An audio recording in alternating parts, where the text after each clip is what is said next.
Assalamualaikum warahmatullahi wabarakatuh. Terima kasih, Anda telah kembali di channel YouTube kami. Saluran informasi yang mengkisahkan kisah-kisah Islami, serta kisah para ulama dan kekasih Allah. Kali ini, kami akan membahas tentang tempat-tempat misterius dan penuh rahasia, yang pernah disebut dalam Al-Quran.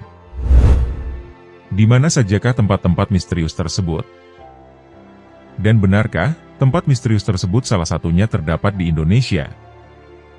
Untuk mengetahui jawabannya, simak video kami kali ini hingga akhir.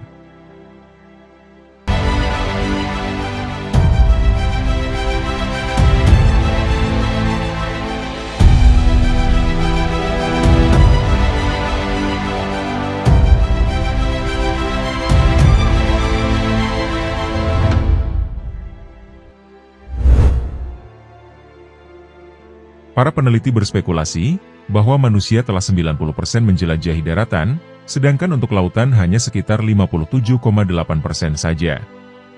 Hal ini berarti masih banyak tempat-tempat rahasia yang belum terjamah manusia. Tentunya, di luar sana masih ada tempat-tempat misterius, dan bahkan sama sekali belum pernah terpecahkan mengenai keberadaannya. Misalnya, tempat keluarnya Dajjal menjelang hari kiamat. Tentunya hal ini sangat menarik untuk dibahas. Lantas, apakah tempat-tempat yang belum terjamah tersebut merupakan salah satu dari tempat yang tertera dalam Al-Quran dan hadis? Berikut ini akan kami bahas tentang tempat-tempat misterius yang pernah dalam Al-Quran.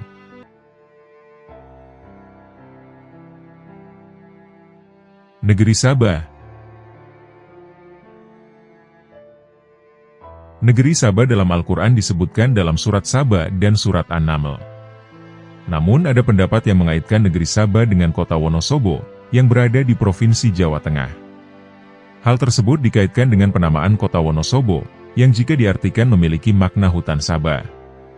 Serta juga keberadaan bangunan Candi Borobudur yang melegenda, yang dihubungkan dengan masa hidupnya Nabi Sulaiman alaihi salam. Terlebih, tak jauh dari lokasi Candi Borobudur, juga terdapat wilayah Sleman, yang sering dikaitkan dengan sosok Nabi Sulaiman alaihi salam. Lantas, benarkah wilayah Wonosobo adalah negeri Sabah, yang dikenal memiliki tanah subur dan makmur, yang pernah diterangkan dalam Al-Quran?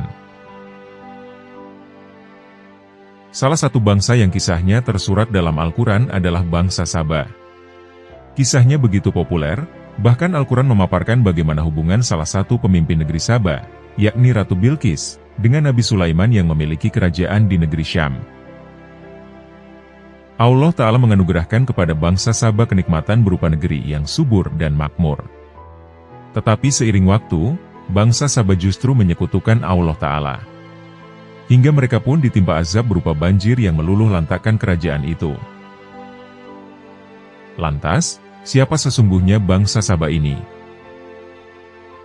Ibnu Katsir dalam kitab tafsir Quran Al-Azim, ketika mengawali tafsir surat Sabah ayat 15 hingga 17 menjelaskan, bahwa Tababiyah, atau Raja-Raja Tubba, dan juga Ratu Balqis, mereka adalah bagian dari negeri Sabah. Hubungan Ratu Balqis dengan Nabi Sulaiman yang memiliki kerajaan di Syam, dan inilah yang kemudian kisahnya banyak disebutkan dalam Al-Quran. Ibnu Katsir menjelaskan, bahwa bangsa Sabah ini diberikan kenikmatan dan kemakmuran. Bahkan Allah Ta'ala juga mengutus Rasul ke negeri Sabah. Akan tetapi, kaum Sabah malah berpaling dari Allah, sehingga ditimpakan kepada mereka hukuman berupa banjir besar. Berikut ini adalah penjelasan Ibnu Katsir dalam tafsir Quran Al-Azim, yang membahas tentang negeri Sabah. Sabah adalah raja-raja Yaman dan rakyatnya. Dan Tababiyah bagian dari Sabah, dan Ratu Bilqis, sahabatnya Nabi Sulaiman, mereka termasuk bagian dari Sabah. Dan mereka berada dalam kenikmatan dan kemakmuran dalam negeri mereka. Juga dalam pencahariannya, hasil panennya, dan buah-buahannya. Dan Allah mengutus kepada mereka Rasul, yang memerintahkan mereka agar memakan rezeki yang diberi Allah, dan bersyukur kepadanya dengan bertauhid, dan beribadah kepadanya. Maka mereka pun seperti itu dalam waktu yang dikehendaki Allah, kemudian mereka berpaling dari perintah tersebut. Maka mereka dihukum dengan dikirimkan banjir besar, dan perpecahan di dalam negeri yang kacau. Tentang negeri Sabah ini, juga pernah ditanyakan seseorang kepada Rasulullah Shallallahu Alaihi Wasallam. Lalu Rasulullah Shallallahu Alaihi Wasallam menjelaskan tentang asal-usul nama Saba, yaitu adalah seorang lelaki yang memiliki 10 anak. 6 anak tinggal di Yaman, dan 4 anak tinggal di Syam. Imam Ahmad berkata Abu Abdurrahman, yang meriwayatkan kepada kami. Ibnu Lahya meriwayatkan kepada kami, dari Abdullah bin Habiroh, dari Abdurrahman bin Wa'alah dia berkata, aku mendengar Ibnu Abbas berkata, sungguh seorang lelaki bertanya kepada Rasulullah Shallallahu Alaihi Wasallam tentang negeri Saba. Apa itu yang dinamakan dengan Saba? Apakah itu seorang lelaki, apakah itu seorang perempuan, atau itu sebuah negeri? Rasulullah Shallallahu Alaihi Wasallam kemudian bersabda, dia adalah seorang laki-laki yang mempunyai anak 10 orang, yang diantara mereka dianggap di Yaman ada 6 orang, dan yang tinggal di Syam 4 orang. Adapun yang tinggal di Yaman yaitu Mudzij, Kindah, Asda, Asyariun, Anmar, dan Himyar. Dan adapun yang tinggal di Syam itu Lohom, Judzam, Amailah, dan Ghassan. Tafsir Quran Al-Adzim karya Ibnu Katsir. Para ulama nasab, di antaranya adalah Muhammad bin Ishaq menjelaskan, bahwa nama Saba itu sejatinya adalah Abul Syams bin Yajab, bin Ya'rib bin Kahtan. Dia dinamakan Saba, karena dialah orang yang pertama kali bersaba, atau bersumpah di antara bangsa Arab. Abul Syams bin Yajab diberi gelar Ar-Roishi, karena yang pertama kali menerapkan ghanimah dalam peperangan, untuk dibagikan kepada kaumnya. Tentang nenek moyang kaum Saba yakni Kahtan, dan banyak pendapat yang berbeda. Ada ahli sejarah yang menyebut, bahwa Kahtan adalah keturunan Irom bin Sa'am bin Nuh. Ada juga yang berpendapat, bahwa Kahtan keturunan Abir, atau Nabi Hud.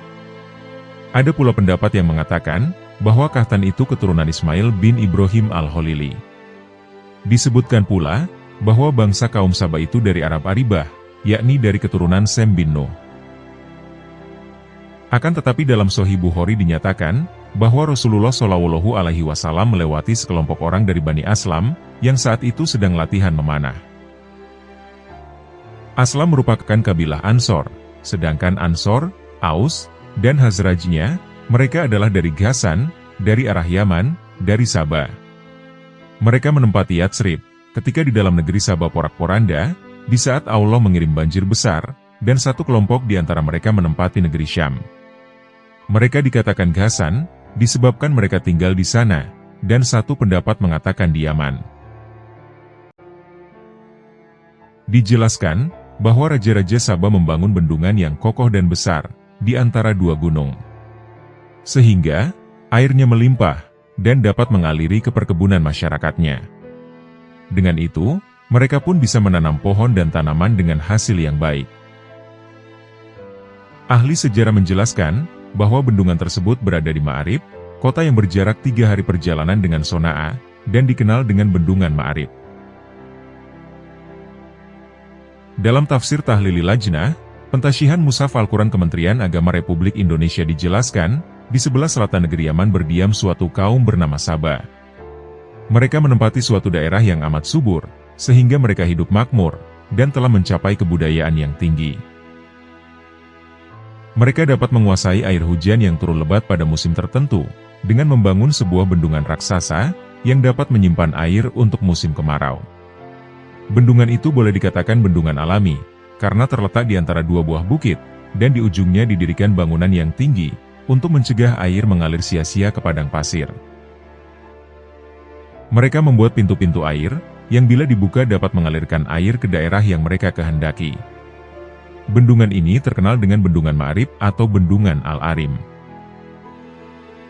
Banyak di antara ahli sejarah dan peneliti di Barat meragukan tentang adanya Bendungan Ma'arib ini. Akhirnya pada tahun 1843, seorang peneliti dari Perancis datang sendiri ke selatan Yaman, untuk menyelidiki sisa-sisa bendungan itu. Dia pun dapat membuktikan adanya bendungan itu, dengan menemukan bekas-bekasnya, lalu memotretnya, dan mengirimkan gambar-gambarnya ke suatu majalah di Perancis. Para peneliti lainnya juga menemukan beberapa batu tulis, yang terdapat di antara reruntuhan bendungan itu. Dengan demikian, mereka bertambah yakin, bahwa dahulu kala di sana pernah berdiri sebuah kerajaan yang maju, makmur, dan tinggi kebudayaannya. Kaum Saba yang mendiami daerah sebelah selatan Yaman, mereka menempati sebuah lembah yang luas dan subur, berkat pengairan yang teratur dari bendungan Ma'rib. Di kiri dan kanan daerah mereka terbentang kebun-kebun yang amat luas dan subur, yang menghasilkan bahan makanan, dan juga buah-buahan yang melimpah ruah. Diceritakan, kaum Saba pada mulanya menyembah matahari. Namun setelah pimpinan kerajaan dipegang Ratu Balkis, mereka kemudian menjadi kaum yang beriman, dengan mengikuti ajaran yang dibawa Nabi Sulaiman alaihi salam. Akan tetapi lama-kelamaan, kaum Saba menjadi sombong dan lupa, bahwa kemakmuran yang mereka miliki adalah anugerah dari Yang Maha Kuasa dan Maha Pemurah. Kemudian Allah dengan perantaraan Rasul-Nya, memerintahkan agar mereka mensyukurinya, atas segala nikmat dan karunia yang dilimpahkan kepada mereka. Yang mana, negeri mereka menjadi subur dan makmur, berkat karunia Allah yang Maha Pengampun, yang melindungi mereka dari segala macam bahaya dan malapetaka. Dan ketika mereka berpaling dari perintahnya, Allah kemudian menurunkan azab, dan mereka mengalami kehancuran. Bendungan Ma'rib yang merupakan sumber kekayaan mereka akhirnya runtuh, dan menyebabkan banjir besar, sehingga menghancurkan kebun-kebun mereka. Peristiwa ini mengajarkan pelajaran penting bagi kita, tentang pentingnya bersyukur kepada Allah, dan memelihara nikmat yang telah diberikan Allah Subhanahu wa Ta'ala.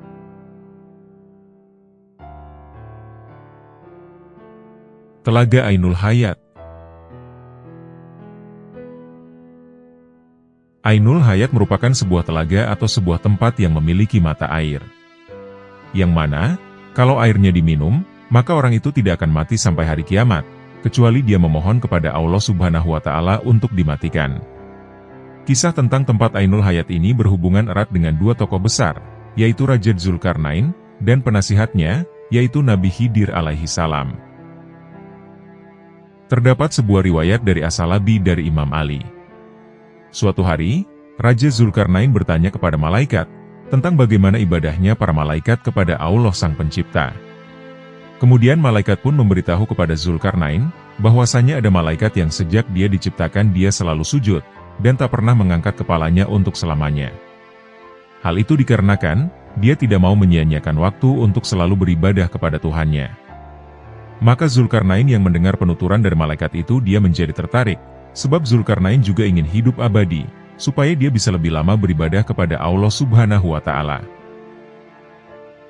Lalu dicarilah telaga itu oleh Zulkarnain dan Khidir alaihi salam, beserta dengan pasukan kerajaannya. Kemudian mereka menemukannya di tempat terbitnya matahari. Tempat itu digambarkan sebuah tempat yang gelap, namun bukan seperti gelap malam hari, tapi gelap karena ada semacam asap atau kabut yang tebal. Singkat cerita, ternyata yang meminum air dari telaga itu hanyalah Nabi Khidir alaihi salam, sementara Raja Zulkarnain tidak meminumnya.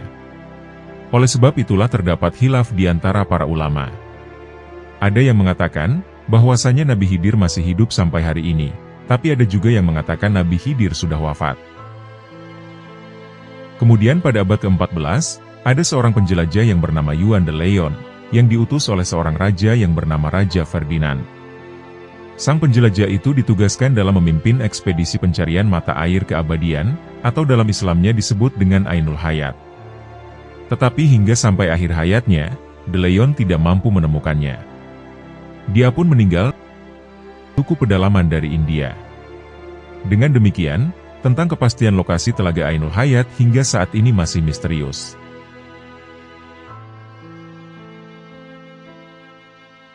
Tembok Yakjuj dan Makjuj. Tembok besi Zulkarnain atau tembok Yakjuj dan Makjuj. Tembok ini tertera di dalam Al-Quran Surat Al-Kahfi dan beberapa hadis sahih. Singkatnya, tembok besi yang dibuat oleh Raja Zulkarnain ini berfungsi untuk mengurung dua kabilah perusak, yaitu kaum Yakjuj dan Makjuj. Tembok ini akan runtuh ketika dunia diambang kiamat, dan kaum yang di dalamnya akan melakukan pengerusakan di seluruh dunia. Jumlah kaum Yakjuj dan Makjuj ini sangatlah banyak. Diriwayatkan, kalau ada satu orang manusia, berarti jumlah Yakjuj dan Makjujnya ada 999. Menurut survei pada tahun 2021, penduduk bumi ada 7,8 miliar. Artinya, jumlah Yakjuj dan Makjujnya adalah 78 miliar dikali dengan 999, dan pastinya itu jumlah yang luar biasa banyak. Tidak dapat dibayangkan kalau mereka semua keluar. Sehingga sudah pasti bumi ini akan padat dan berdesak-desakan. Logikanya, tempat Yakjuj dan Makjuj itu harus luas sekali, untuk menampung jumlahnya yang sangat banyak itu. Sehingga mustahil tempatnya hanya berada di sebuah pulau. Minimal dibutuhkan sebuah benua yang sangat luas, dan jawaban yang paling masuk akal adalah tembok Zulkarnain bisa saja ada di dimensi lain, atau memang Allah Subhanahu wa Ta'ala sengaja menutupinya, atau dibedakan dengan dunia manusia. Al-Quran menjelaskan perihal teknik Zulkarnain saat membuat tembok pengurung Yakjuj dan Makjuj. Hal ini terekam dalam Al-Quran Surah Al-Kahfi ayat 96, yang berbunyi, "Berilah aku potongan-potongan besi." Hingga ketika potongan apabila besi itu telah terpasang sama rata dengan kedua puncak gunung itu, dia, Zulkarnain kemudian berkata, "Tiuplah api itu." Ketika besi itu sudah menjadi merah seperti api, dia pun berkata, "Berilah aku tembaga yang mendidih, agar kutuangkan ke atasnya, di atas besi panas itu." Quran Surat Al-Kahfi, ayat 96. Ayat tersebut menggambarkan teknik tertentu, tepatnya teknik pengecoran, lengkap dengan bahan dasarnya. Teknik yang digambarkan ayat tersebut memuat dua unsur atau bahan, yakni al-hadid dan kitrun. Dan dua keadaan, yakni sawa baina asodafaini dan narun. Serta dua proses, yakni anfaku dan ufrik. Tujuan pengecoran dalam ayat tersebut, memperoleh paduan besi tembaga yang lebih kuat dan kokoh sebagai benteng pembatas, daripada logam besi murni. Karena bersifat teknis operasional, proses ini tidak terkait dengan keyakinan tertentu, termasuk Islam. Pengecoran logam merupakan teknik pembuatan produk, yang melalui pencairan atau peleburan logam dalam tungku, lalu dituangkan dalam rongga cetakan yang serupa dengan bentuk yang diinginkan. Tahap berikutnya adalah mengembalikan logam cair menjadi padat. Setelah tercapai cetakan kemudian disingkirkan, dan produk logam cor digunakan untuk proses dan keperluan lebih lanjut. Ternyata, isyarat Al-Quran tersebut banyak memberikan manfaat bagi kehidupan manusia. Surat Al-Kahfi ayat 96 juga memuat informasi tentang proses dan kondisi logam. Proses pertama adalah pengumpulan bongkahan dan potongan besi, sampai sawa baina asodafaini. Asodafaini adalah bentuk isim dua dari asodafu, yang berarti dua kulit kerang. Seekor kerang memang mempunyai dua kulit yang keras, dan ketika kedua kulit ini terbuka, tanpa ada celah antara dua kulit tersebut. Baina asodafaini berarti celah di antara dua tempat yang kokoh, sedangkan sawa baina asodafaini adalah setinggi celah dua tempat yang kokoh. Kulit kerang juga dapat dipandang sebagai dinding kokoh, yang membentuk dan berfungsi sebagai cetakan dasar. Setelah tumpukan potongan besi sama dengan ukuran cetakan, dilakukan proses pemanasan dengan cara mengembuskan api. Proses dilakukan sampai besi mencair merah menyala. Selanjutnya dituangkan tembaga cair. Inti dari proses ini adalah pemanasan sampai keadaan cair, lalu penuangan ke dalam cetakan, dan proses perpaduan melalui penuangan salah satu logam ke logam lainnya. Proses yang dilakukan oleh Zulkarnain dalam surah Al-Kahfi tersebut, tidak lain adalah proses pengecoran, atau yang biasa disebut sebagai casting logam. Pengecoran logam merupakan teknik pembuatan produk, melalui pencairan atau peleburan logam dalam tungku, kemudian dituangkan dalam rongga cetakan yang serupa dengan bentuk yang diinginkan. Tahap berikutnya adalah mengembalikan logam cair menjadi padat. Setelah tercapai, cetakan disingkirkan dan produk logam cor digunakan untuk proses dan keperluan lebih lanjut. Bahan logam padat dicairkan sampai suhu titik cair. Logam yang paling banyak digunakan dalam pengecoran adalah besi. Pemanasan dengan tujuan peleburan atau pencairan logam, merupakan aspek terpenting dalam proses pengecoran, karena berpengaruh langsung pada kualitas produk cor. Pada proses peleburan, mula-mula muatan yang terdiri dari logam, unsur-unsur paduan, dan material lainnya, semua itu kemudian dimasukkan ke tungku. Ada satu kisah menarik diceritakan dalam kitab Syarah Sulamut Taufik, karya Syekh Nawawi Al-Bantani. Dikisahkan, Rasulullah SAW pernah berpapasan dengan kaum perusak ini. Mereka disebut dengan nama Yakjuj dan Makjuj, karena saking banyaknya dan kuatnya mereka. Mereka memakan rumput, pohon, kayu bakar, dan manusia, atau kanibal. Meski demikian, Yakjuj dan Makjuj tidak dapat memasuki 3 kota suci yaitu Mekah, Madinah, dan Baitul Muqaddas. Suatu ketika Rasulullah Shallallahu Alaihi Wasallam ditanya, "Apakah Yakjuj dan Makjuj menerima dakwahmu?" Maka Rasulullah Shallallahu Alaihi Wasallam menjawab, "Aku berpapasan dengan mereka di malam Lailatul Isra. Aku telah memanggil mereka, tetapi mereka tidak menjawab." Untuk diketahui, Nabi Muhammad SAW diangkat sebagai seorang Rasul, ketika beliau menerima wahyu surat Al-Alaq di Gua Hiro pada hari Senin, tanggal 17 Ramadan.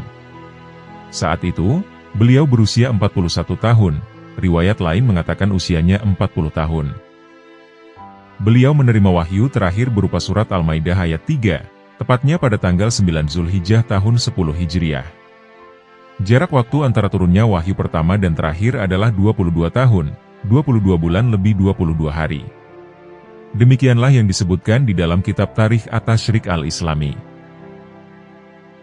Dalam satu riwayat, Rasulullah SAW menyebutkan sekilas ciri-ciri fisik kaum Yakjuj dan Makjuj ini.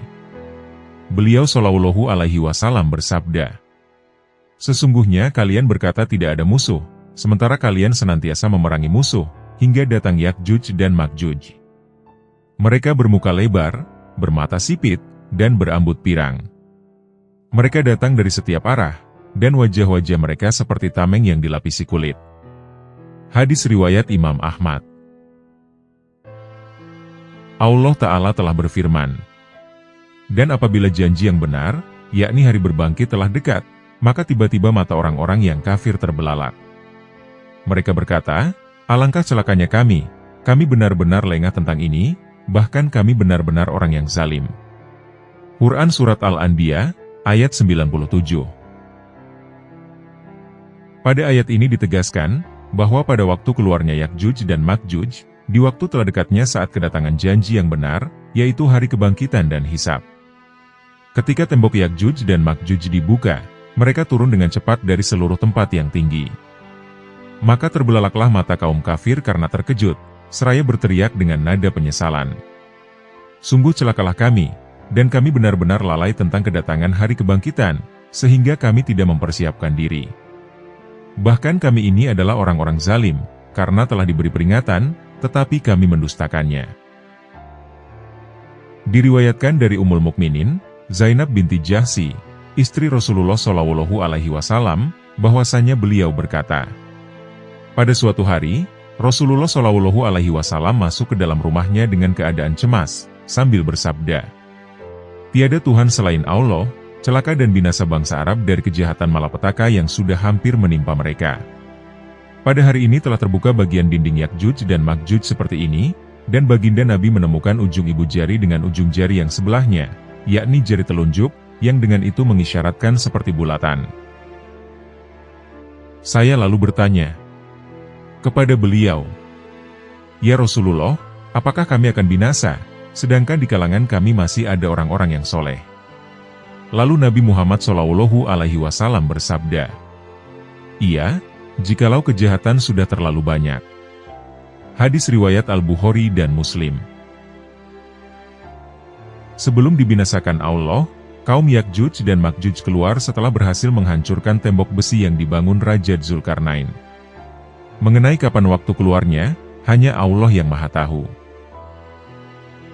Dalam riwayat disebutkan, ketika berhasil menghancurkan tembok Dzulkarnain, mereka turun dari gunung-gunung dengan sangat cepat, dan membuat kerusakan di muka bumi. Kaum Yakjuj dan Makjuj ini lalu mendatangi Danau Tobriah, atau Danau Tiberias, dan mereka meminum danau itu sampai airnya habis, karena saking banyaknya populasi mereka. Orang terakhir yang berhasil mencapai danau itu akan berkata, "Sungguh, dahulu di sini masih ada airnya."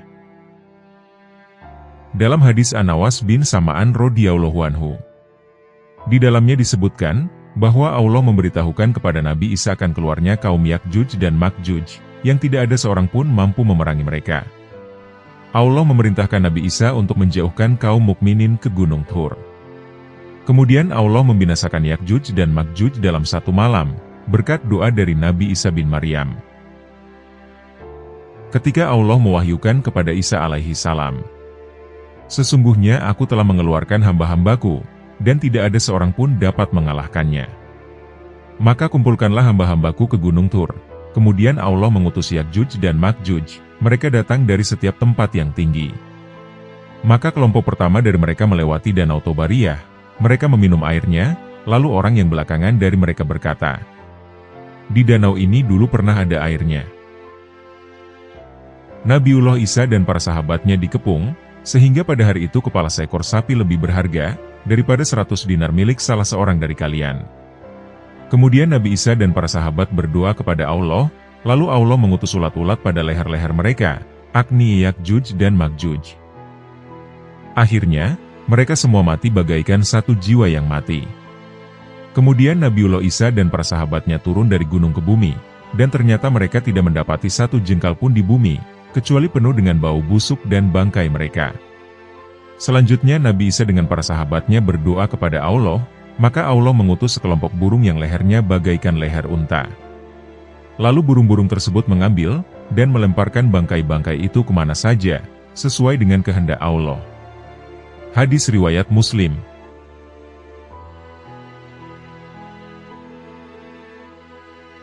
Gunung Jabal Qiyaf. Gunung ini pernah disabdakan Nabi Muhammad SAW, ketika sahabat beliau yang bernama Abdullah bin Salam tengah bertanya kepada beliau, "Ya Rasulullah, dengan apa bumi ini bisa tenang?" Nabi Muhammad SAW kemudian bersabda, "Bumi bisa tenang dikarenakan adanya beberapa gunung." Kemudian Abdullah bin Salam melanjutkan bertanya, "Lalu dengan apa gunung-gunung itu dikokohkan?" Nabi Muhammad SAW lalu bersabda, "Dengan gunung Qaf, yang terbuat dari batu zamrud hijau dan birunya langit."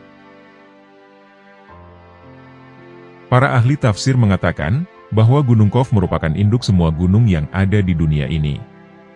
Ada beberapa pendapat mengenai keberadaan gunung Qaf ini. Menurut beberapa riwayat, Raja Zulkarnain pernah naik ke gunung ini. Mengenai letaknya, ada yang mengatakan bahwa gunung ini berada di antara Yordania dan Arab Saudi. Namun ada juga pendapat lain yang mengatakan, bahwa letaknya ada di daerah Yaman. Selain itu, ada juga yang menyebut gunung Qaf berada di suatu daerah sebelum Persia, yang mana daerah tersebut dekat tembok Yakjuj dan Makjuj.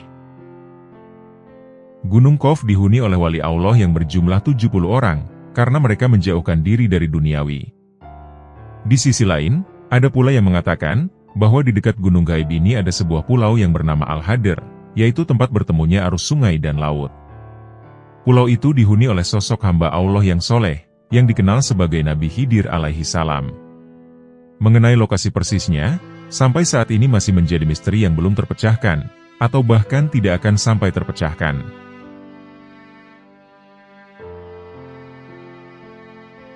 Lubang Sumur Barhut.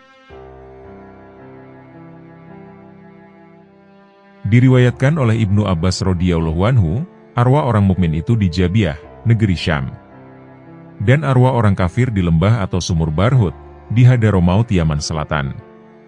Lembah Barhut adalah sebuah lembah yang terdapat di Provinsi Hadramaut, tepatnya di sebuah lembah berdekatan dengan lembah yang bernama Hud. Kira-kira dapat ditempuh dengan perjalanan 2 jam dari kota Tarim, Provinsi Hadramaut, dengan lintasan arah menuju Provinsi Mahroh, Yaman Selatan. Sumur Barhut, yang juga dikenal dengan nama Sumur Barahut.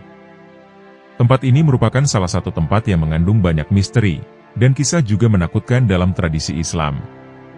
Sumur ini terletak di wilayah Hadramaut Yaman, dan dianggap sebagai salah satu tempat paling menyeramkan di dunia. Berikut akan kami bahas tentang berbagai aspek tentang Sumur Barhut, mulai dari sejarah, kepercayaan, hingga referensi dalam literatur Islam. Di daerah tersebut terdapat sebuah sumur, yang mempunyai luas kira-kira mencapai 100 meter persegi, dan mempunyai kedalaman yang sangat gelap, dan konon bahkan mencapai sekitar 250 meter.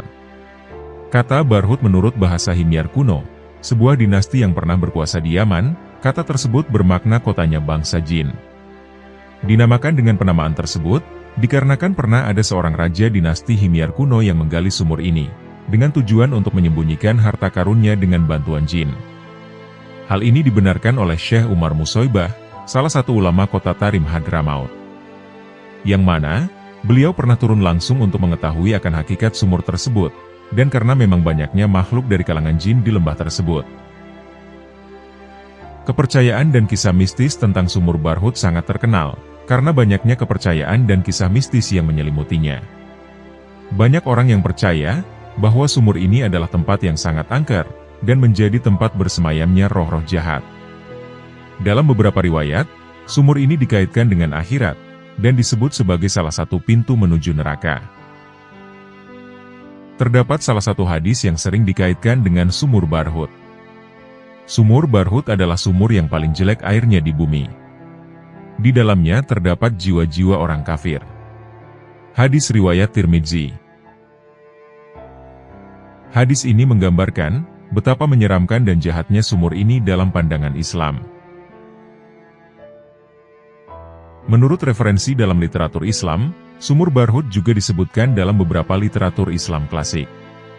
Misalnya dalam kitab Qisas Al-Anbiya, atau kisah para nabi, sumur ini dikaitkan dengan kisah Nabi Hud alaihi salam, dan kaumnya yang durhaka. Mereka dikatakan telah dihukum oleh Allah, dengan cara ditenggelamkan ke dalam sumur ini. Dalam kitab Faduil Al-Amal, karya Syekh Zakaria Al-Kandahlawi, sumur Barhut juga disebut sebagai tempat yang dihuni oleh roh-roh jahat, dan sering dihindari oleh para ulama dan orang-orang soleh. Selain kisah-kisah dari tradisi Islam, ada juga beberapa mitos modern yang berkembang mengenai sumur Barhut. Beberapa orang mengatakan bahwa mereka telah mendengar suara-suara aneh dan seram dari dalam sumur ini. Bahkan ada yang mengklaim bahwa mereka melihat bayangan atau cahaya misterius dari dasar sumur. Namun hingga kini, belum ada bukti ilmiah yang dapat mengonfirmasi kebenaran dari semua cerita tersebut.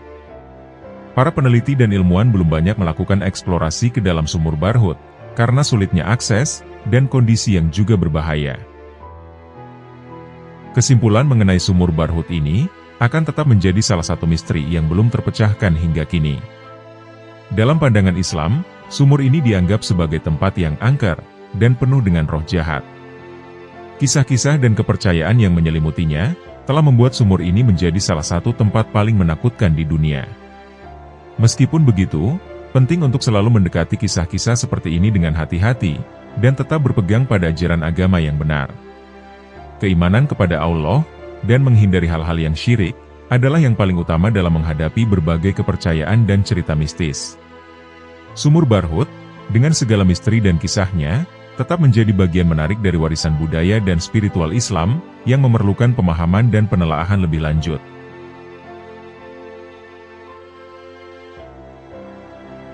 Pulau tempat persembunyian Dajjal.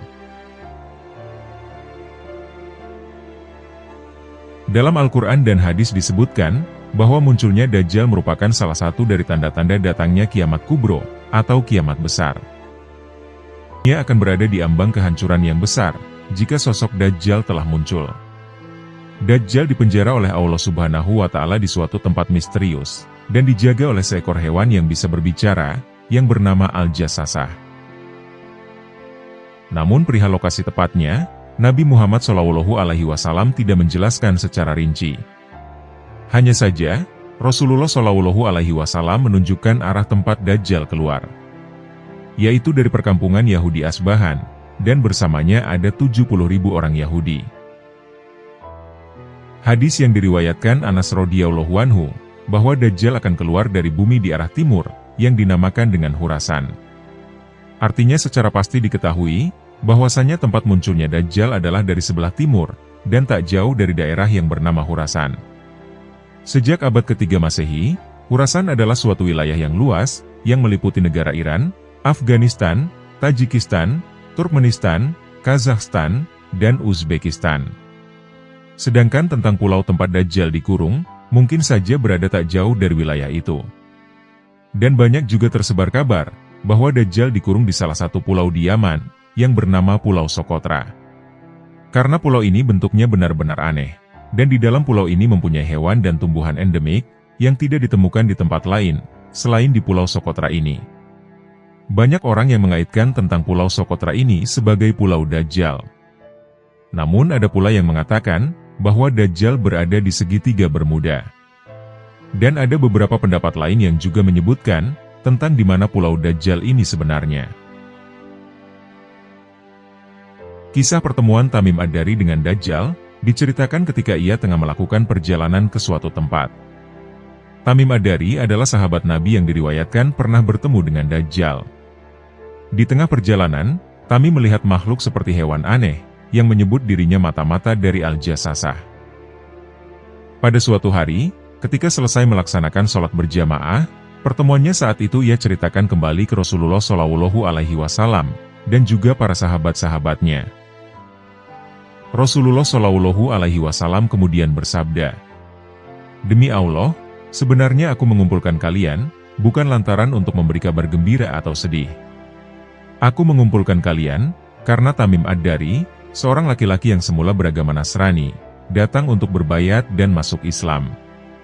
Dia telah menyampaikan sesuatu yang sesuai dengan apa yang telah saya sampaikan kepada kalian, yakni tentang Dajjal." Mahmud Rajab Hamadi, dalam buku Tanda-Tanda Kiamat disebutkan, bahwa di tempat tersebut ketika mereka bertemu Dajjal. Kemudian Dajjal bertanya kepada mereka, dan mereka bertanya kepada Dajjal. Saat itu Dajjal terbelenggu besi, dan memberitahukan mereka tentang waktu kemunculannya beserta tanda-tandanya. Menurut cerita Rasulullah, Tamim kala itu sedang menaiki perahu bersama dengan 30 orang laki-laki dari suku Judzam dan Lakahm. Gelombang laut yang kencang membuat rombongan mereka singgah di suatu pulau. Ketika menepi di pulau tersebut, mereka bertemu makhluk yang berbulu lebat. Mereka pun bertanya, "Siapakah kamu ini, wahai makhluk yang berbulu?" Makhluk berbulu itu menjawab, "Aku adalah Al-Jassasah." Mereka bertanya lagi, "Apakah Jassasah itu?" Makhluk berbulu itu berkata, "Wahai sekalian manusia, pergilah kalian kepada seorang laki-laki di suatu biara, karena ia sangat mengharapkan berita dari kalian." Setelah mendengar itu, rombongan mereka langsung pergi meninggalkan tempat tersebut, karena mengira makhluk aneh itu adalah setan. Hingga akhirnya, mereka masuk ke dalam pulau tersebut. Di dalamnya, tiba-tiba mereka bertemu dengan seseorang yang sangat besar di suatu biara. Diakui oleh Tamim sendiri, ia belum pernah melihat orang yang sebesar dan sekekar itu. Dan makhluk inilah yang mengaku dirinya Dajjal.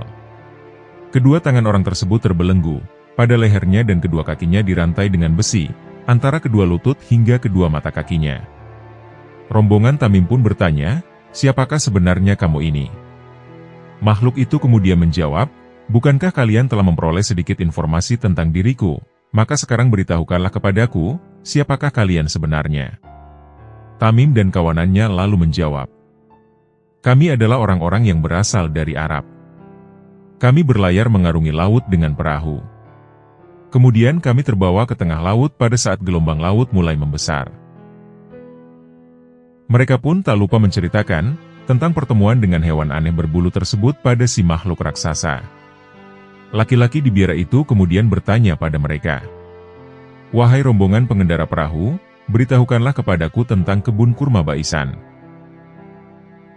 Para rombongan Tamim menjadi penasaran, dan malah berbalik bertanya, "Tentang hal apakah yang akan kamu tanyakan kepada kami?" Laki-laki itu kemudian menjawab, "Aku bertanya tentang pohon kurma kepada kalian, dan apakah ia telah berbuah?" Maka rombongan Tamim kemudian menjawab, "Iya benar, pohon kurma itu telah berbuah." Setelah mendapat jawaban tersebut, laki-laki itu kemudian justru berkata, bahwa pohon kurma tersebut sebentar lagi tidak akan berbuah. Ia lalu bertanya lagi, "Beritahukanlah kepadaku tentang Telaga Tobariyah." Maka lagi-lagi rombongan Tamim berbalik bertanya, "Apakah yang akan kamu tanyakan kepada kami?" Kemudian laki-laki itu berkata, "Apakah telaga tersebut ada airnya?" Kemudian dijelaskanlah pada laki-laki biara tersebut, bahwa telaga tersebut airnya saat ini masih sangat banyak. Namun sang laki-laki tadi kembali berkata, bahwa air telaga tersebut nantinya akan segera habis. Kemudian laki-laki itu bertanya lagi kepada rombongan Tamim, beritahukanlah kepadaku tentang seorang nabi utusan Allah yang ummi, dan apa yang telah ia lakukan." Rombongan Tamim kemudian menjawab, "Nabi tersebut telah keluar dari kota Makkah, dan menetap di kota Yatsrib, atau kota Madinah." Laki-laki itu bertanya lagi, apakah nabi itu dimusuhi oleh orang Arab? Dan kemudian dijawablah oleh mereka, bahwa utusan Allah tersebut selalu dimusuhi orang Arab. Laki-laki itu terus bertanya lagi, bagaimana upaya nabi tersebut dalam menghadapi mereka? Kemudian dijelaskanlah kepada lelaki di biara tersebut, bahwa Nabi Muhammad SAW yang dimaksud tersebut, ia telah berhasil dalam menyebarkan dakwahnya. Hingga lelaki di biara itu menjawabnya dengan panjang lebar, sembari menjelaskan tentang siapa sebenarnya dirinya. Hal ini pun yang menjelaskan, mengapa ia mengetahui tentang masa yang akan datang. Sungguh lebih baik apabila orang Arab itu mematuhinya. Baiklah, sekarang aku akan memberitahukan kepada kalian, tentang siapa sebenarnya diriku ini. Sesungguhnya aku ini adalah Al-Masih Ad-Dajjal, dan sebentar lagi aku akan diizinkan untuk keluar. Setelah itu, aku akan menjelajahi dunia, hingga tidak ada satu kampung pun yang tidak aku singgahi, dalam jangka waktu 40 malam, kecuali kota Makkah dan Madinah. Sebab, aku dihalangi untuk memasuki kedua kota tersebut. Setiap kali aku ingin memasuki salah satunya, maka ada malaikat yang menghadangku, dan mereka siap sedia dengan pedang di tangannya. Sementara itu, di setiap penjuru kota Makkah dan Madinah ada beberapa malaikat yang menjaganya. Di era modern ini pembangunan besar-besaran terjadi di Arab Saudi. Ada 7 jalan masuk kota Madinah, yang terlihat di peta Madinah saat ini. Apakah 7 pintu jalan masuk ke kota Madinah ini, kelak juga mampu menghadang masuknya Dajjal kelak di akhir zaman? Sebagaimana riwayat Sahih Bukhari, Rasulullah SAW pernah bersabda, bahwa di saat itu Madinah mempunyai 7 pintu, dan di setiap pintunya dijaga oleh 2 malaikat. Sehingga sosok Dajjal tidak akan bisa masuk ke dalamnya. Rasulullah SAW pernah bersabda, Al-Masih Ad-Dajjal tidak akan bisa memasuki Madinah, yang pada saat itu memiliki 7 gerbang pintu, yang di setiap gerbangnya akan dijaga oleh 2 malaikat. Hadis riwayat Bukhari. Jika melihat peta kota Madinah saat ini, maka kita akan terlihat 7 jalan utama untuk memasuki kota Madinah.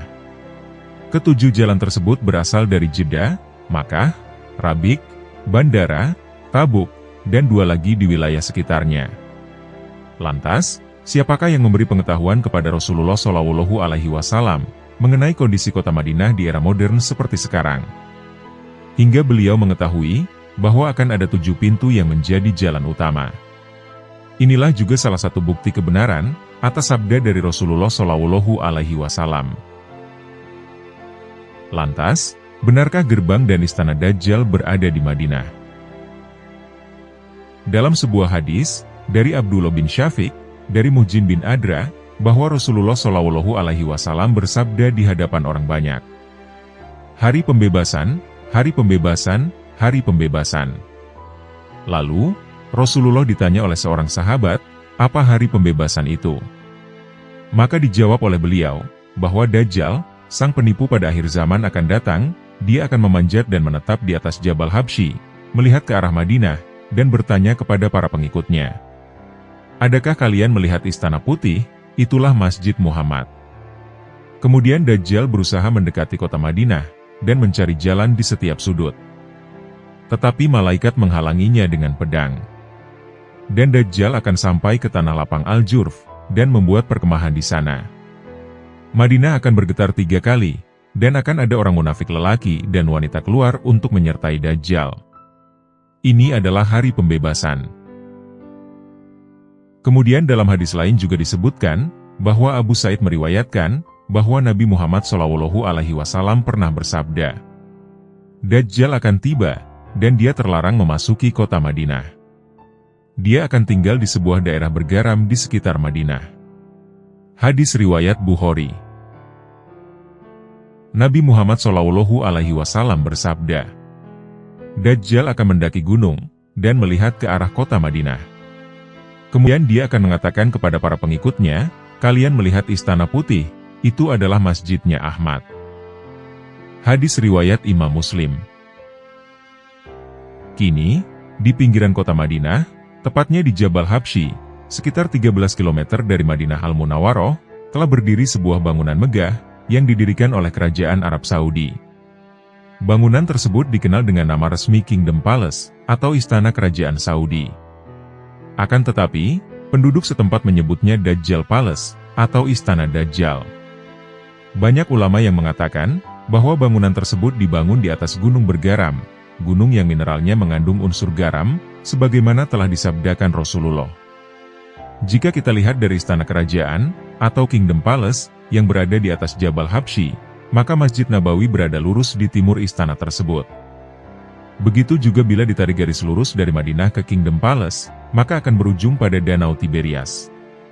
Sebagaimana kita ketahui, di sana terdapat Danau Tobari, atau Sea of Galilee, atau Danau Tiberias. Dinamakan Danau Tiberias, karena kota Tiberias ada di pinggir danau itu. Diriwayatkan, danau itu menjadi salah satu dari tanda kemunculan Dajjal, yang ditandai dengan surutnya air danau tersebut. Yang mana, sekarang airnya sudah surut sepertiganya, padahal sejak dahulu permukaan airnya tidak pernah surut. Saat ini, Masjid Nabawi didominasi dengan warna putih, dan tampak sangat besar serta megah bagaikan istana putih, seperti yang diriwayatkan oleh Rasulullah SAW.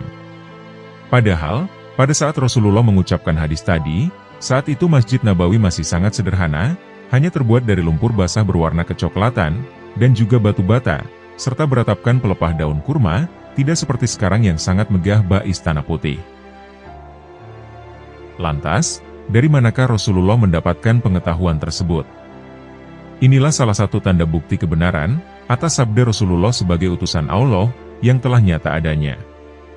Semoga kita lebih bersemangat dalam beribadah, beramal soleh, dan mengurangi perbuatan yang sia-sia dalam mengisi usia kita.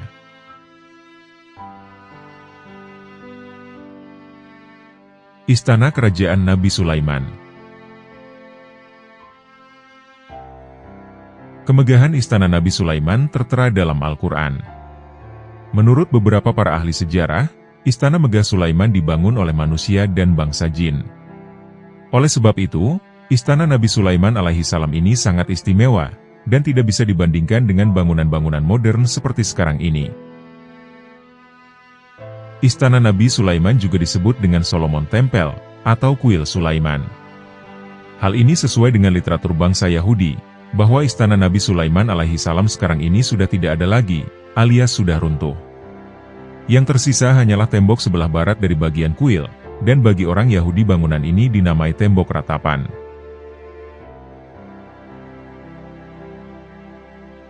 Kerajaan jin yang berada di laut. Cerita-cerita tentang makhluk gaib seperti jin, telah menjadi bagian penting dalam berbagai kebudayaan dan kepercayaan.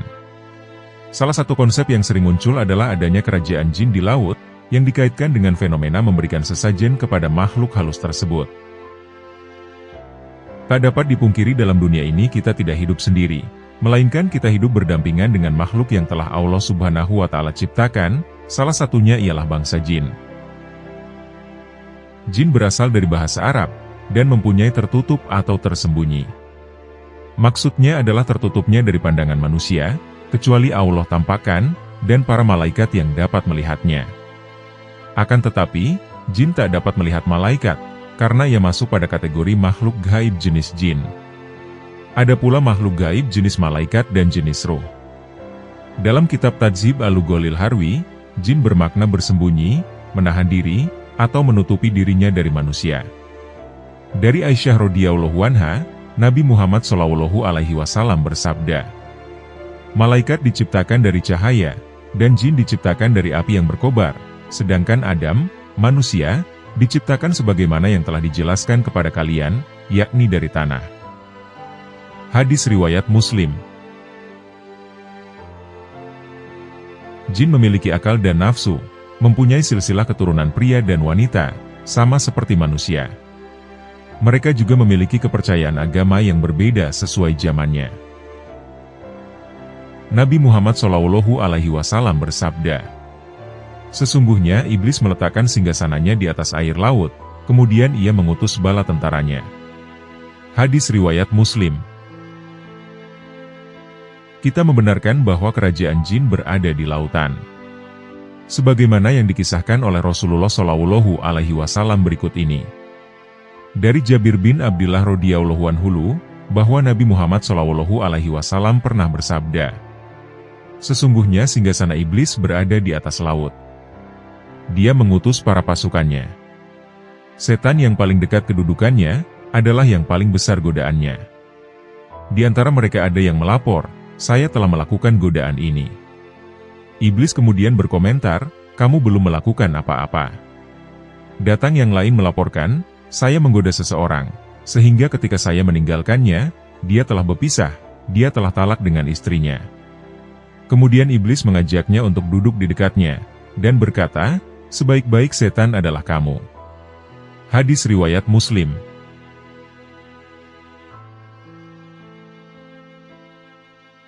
Kota perut bumi. Sejak zaman dahulu, banyak manusia percaya dengan berbagai macam mitos dan legenda. Salah satunya sebuah teori yang menyebutkan bahwa bumi mempunyai lubang besar di bagian dalamnya. Di dalam lubang itulah terdapat daerah tersembunyi, yang belum diketahui hingga saat ini. Namun siapa sangka, kisah tentang tempat tersembunyi itu juga disebutkan di dalam Al-Quran. Dalam legenda tentang lubang besar yang tersembunyi di dalam bumi itu, terdapat sebuah kota bernama Agartha. Hal ini sempat diterangkan dalam Al-Quran pada surat Toha ayat 6 hingga 7, yang berbunyi sebagai berikut. "Miliknya lah apa yang ada di langit, apa yang ada di bumi, apa yang ada di antara keduanya, dan apa yang ada di bawah tanah. Dan jika engkau mengeraskan ucapanmu, sungguh, dia mengetahui rahasia dan yang lebih tersembunyi." Ayat ini ditafsirkan menyinggung tentang kehidupan bawah tanah, hingga memunculkan teori yang tidak dikenal manusia, seperti dengan adanya kota Agartha. Menurut legenda yang diceritakan, Agartha adalah tempat yang istimewa, di mana penghuninya sangat sempurna, memiliki ilmu tinggi, dan memiliki kekayaan alam yang berlimpah. Alexander Sein menjadi orang yang pertama kali membawa legenda ini kepada orang-orang Eropa. Dia percaya bahwa tempat ini berada di kawasan Tibet. Sementara itu, dalam ajaran Buddha juga dipercaya bahwa ada tempat tersembunyi semacam Agartha. Dan ada sebuah kerajaan di dasar bumi yang berisi roh-roh jahat bernama Agarthi. Mengenai tempat tersembunyi ini, ada kisah yang berhubungan dengan hal tersebut. Dikisahkan, terdapat dua sosok yang dikenal dengan sebutan Yakjuj dan Makjuj. Mereka adalah sekelompok manusia yang digambarkan dalam Al-Quran maupun Injil, yang kelak bertugas menyiapkan karpet untuk kedatangan Dajjal. Yakjuj dan Makjuj juga diklaim sebagai bangsa yang kuat, perusak, dan penindas. Karena kehadiran mereka inilah, banyak korban yang meminta Raja Zulkarnain untuk membuat tembok penghalang dari celah pegunungan yang bisa dilewati.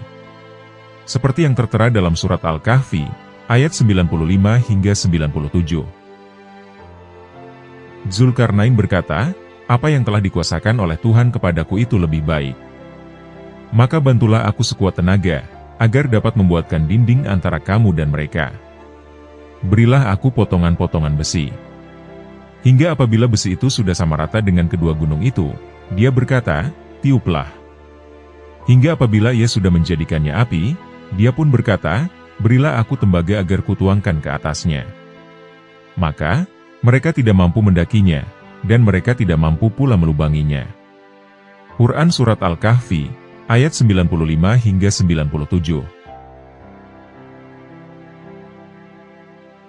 Selain tempat-tempat misterius yang dibahas dalam Al-Quran, terdapat pula nama-nama kota atau tempat yang diabadikan dalam Al-Quran dan hadis Nabi.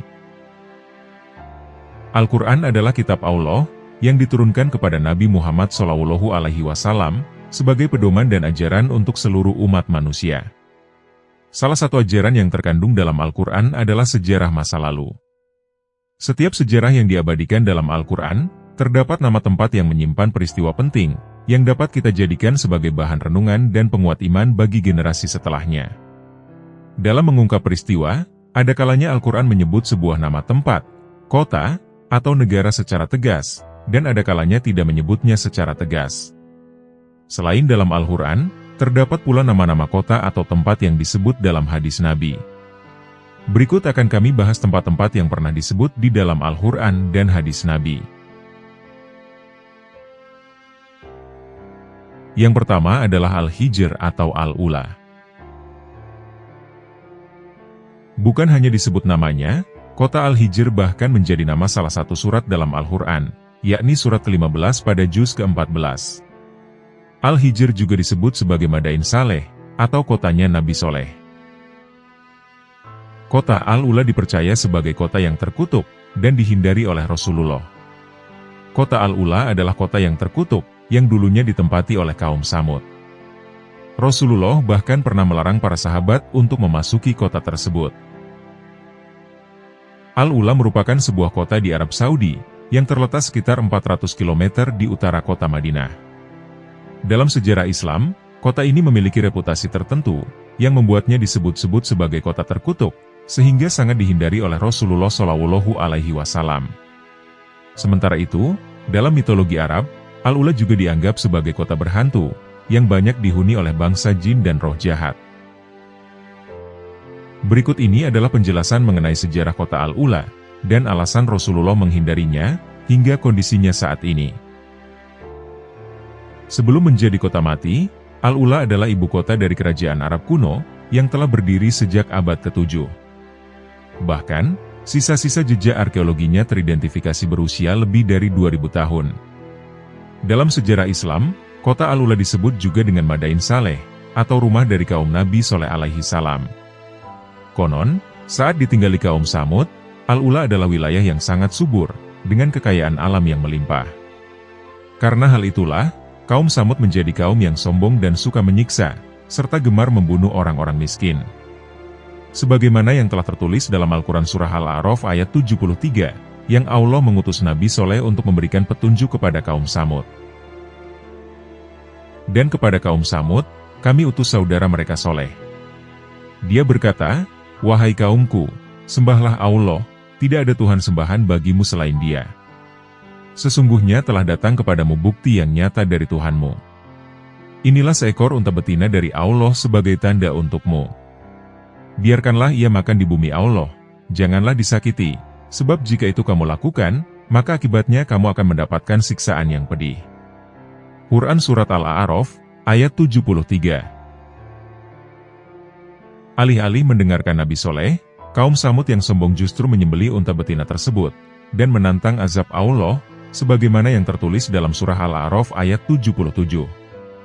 Lalu mereka memotong unta betina itu, dan mereka melampaui batas terhadap perintah Tuhan mereka, dan mereka kemudian berkata, "Wahai Soleh, datangkanlah kepada kami siksa ancaman, yang pernah engkau janjikan kepada kami, jika engkau termasuk orang-orang yang diutus Allah." Quran Surat Al-A'raf ayat 77. Akibatnya, karena kesombongan dan perbuatan mereka yang melampaui batas itu, Allah Subhanahu wa Ta'ala pun mendatangkan gempa dan petir yang dahsyat. Azab tersebut menimpa mereka, dan menghancurkan bangunan-bangunan yang ada di sekitarnya, dan mereka pun mati binasa. Mayat-mayat mereka pun bergelimpangan, di dalam reruntuhan puing-puing rumah mereka. Dikisahkan, Nabi Muhammad SAW pernah melewati kota Al-Ula, saat dalam perjalanannya menuju Perang Tabuk antara Arab dan Bizantium. Namun, beliau tidak mau meminum air dari kota tersebut, dan segera mempercepat langkahnya, sambil menutup kepalanya dengan kain selendang, tanpa menengok ke kanan dan ke kiri. Rasulullah juga melarang sahabat-sahabatnya untuk memasuki kota tersebut, sebagaimana yang telah termaktub dalam hadis riwayat Ahmad berikut ini. Ibnu Umar radhiyallahu anhu menceritakan, ketika Nabi SAW melewati daerah Hajar, beliau bersabda, "Janganlah kalian memasuki tempat tinggal orang-orang yang zalim, kecuali sambil menangis. Karena apa yang menimpa mereka bisa menimpa kalian."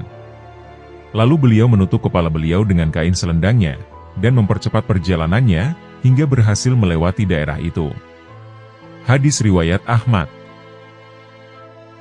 Dalam riwayat lain, beliau secara tegas melarang untuk memasuki tempat seperti itu, kecuali sambil menangis.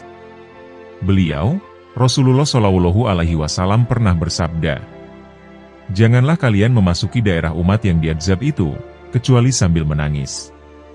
Jika kalian tidak bisa menangis, jangan memasuki daerah mereka. Jangan sampai azab yang menimpa mereka, juga menimpa kalian."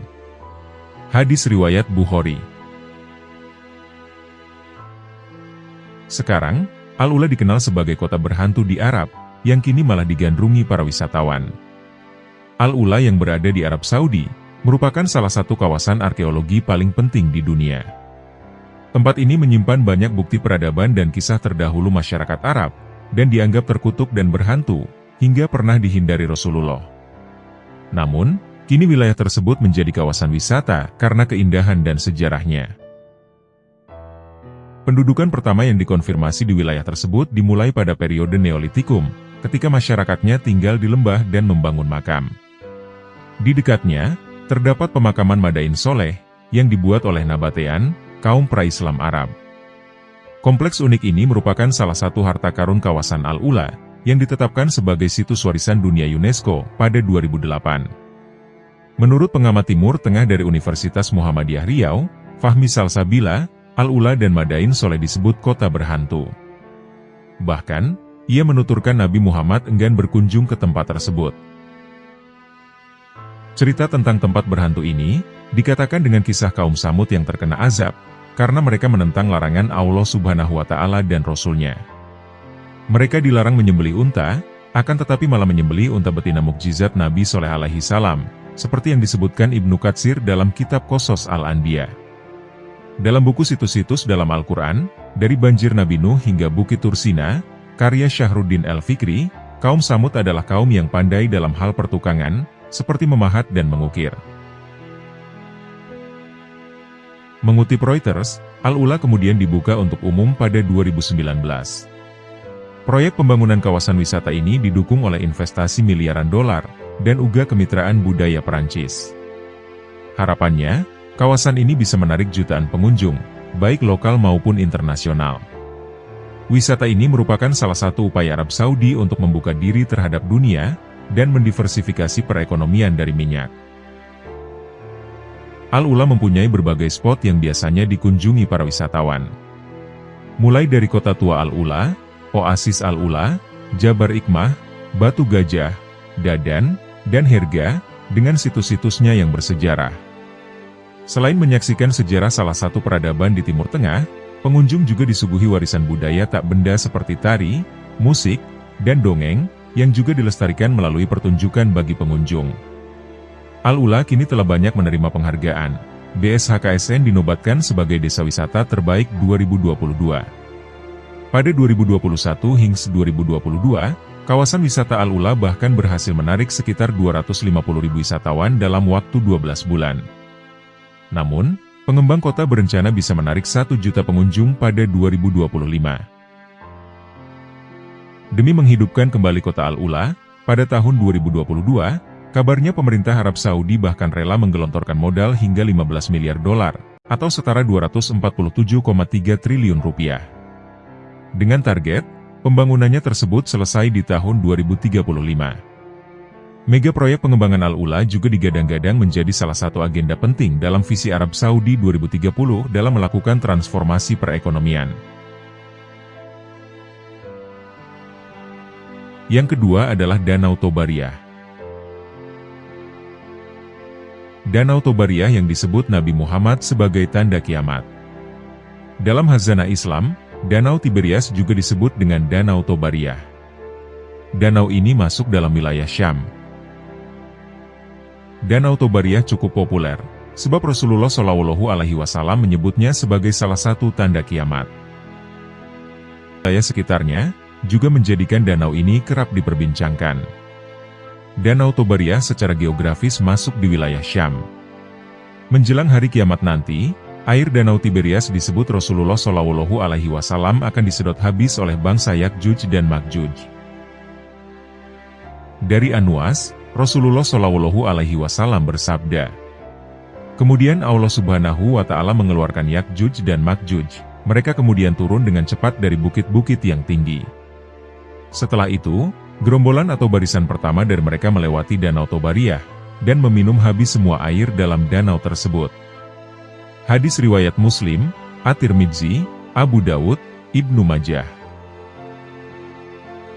Danau Tobariyah terkadang disebut juga dengan nama Laut Al-Jalil, atau Danau Al-Jalil. Dalam buku Kiamat Sudah Dekat, karya Dr. Muhammad Al-Araifi, Danau Tobariyah menjadi muara dari Sungai Yordania. Airnya mengaliri seluruh kawasan delta Yordania.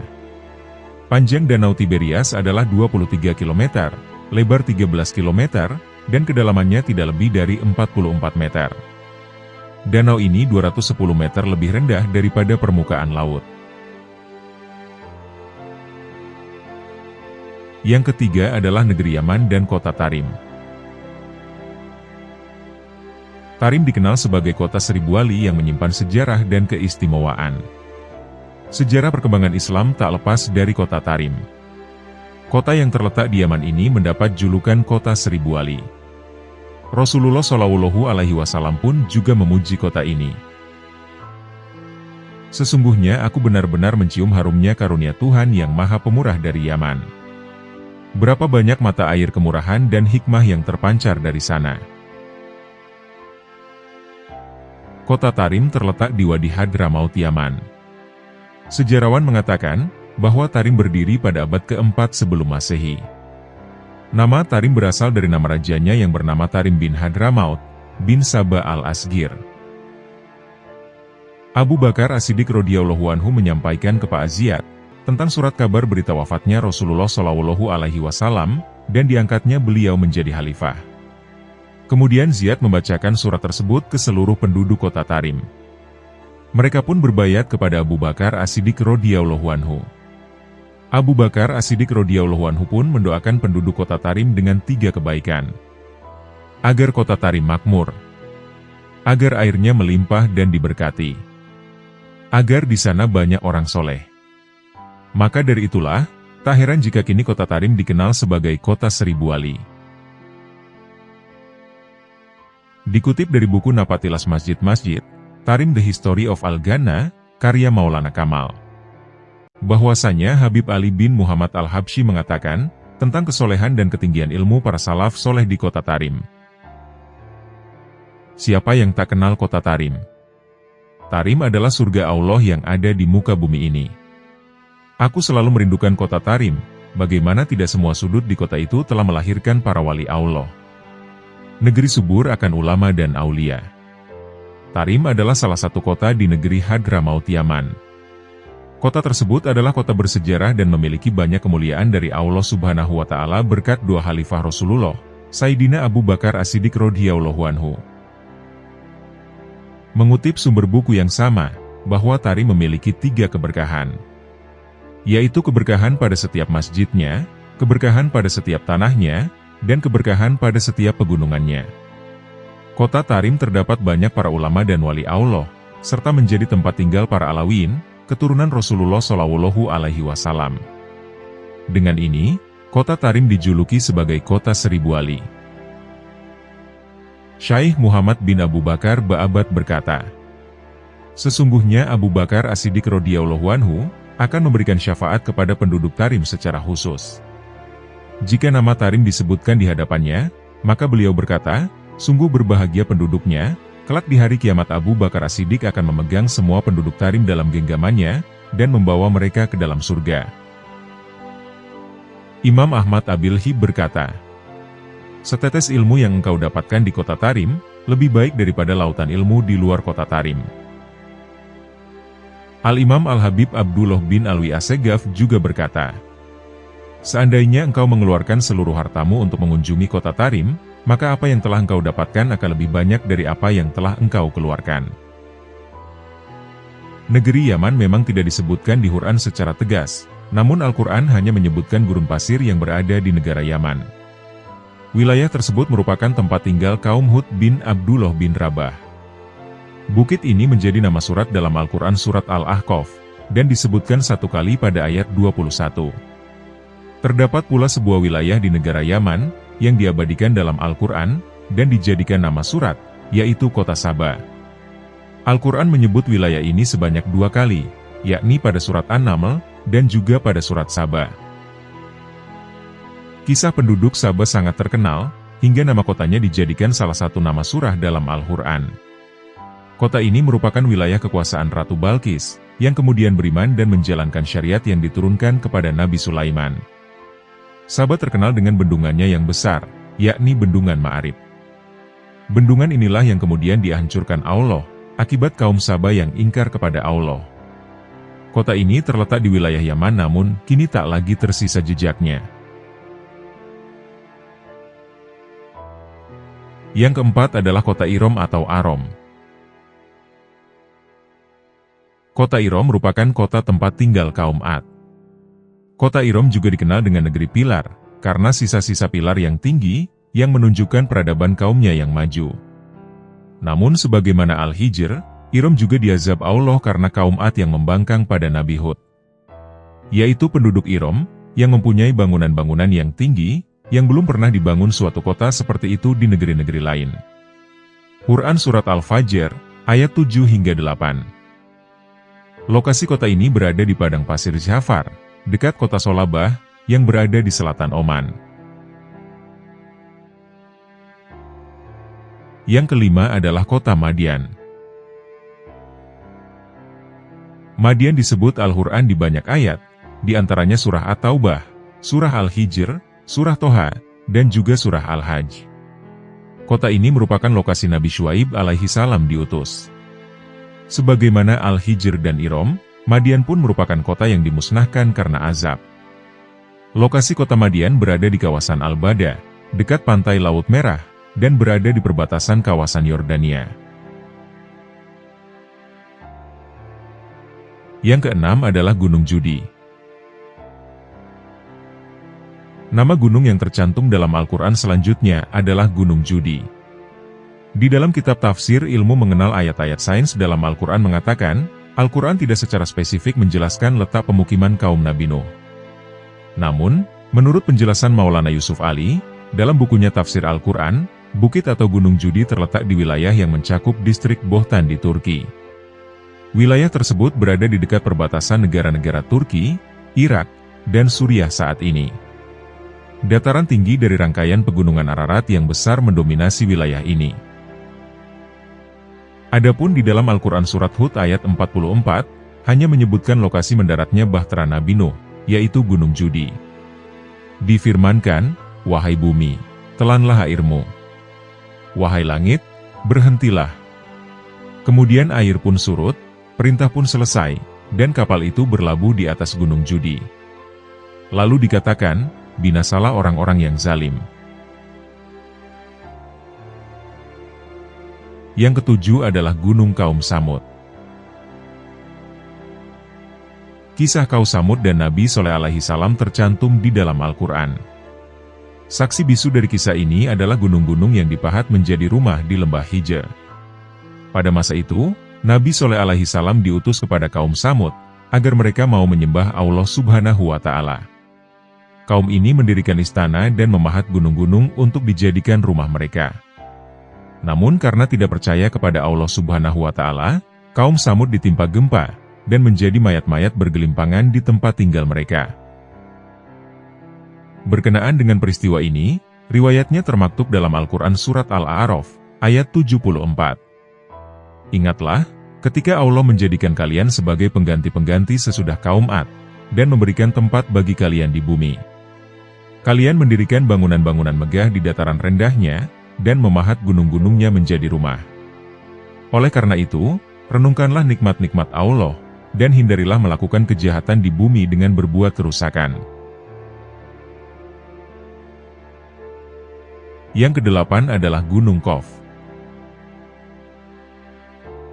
Gunung Qaf adalah gunung yang keindahannya disebutkan dalam Al-Quran Surat Qaf, ayat 10 hingga 11.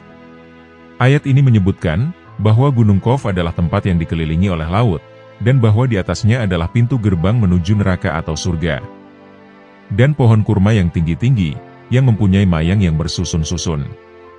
Sebagai rezeki bagi hamba-hamba kami, dan kami hidupkan dengan air itu negeri yang mati tandus. Seperti itulah terjadinya kebangkitan dari kubur.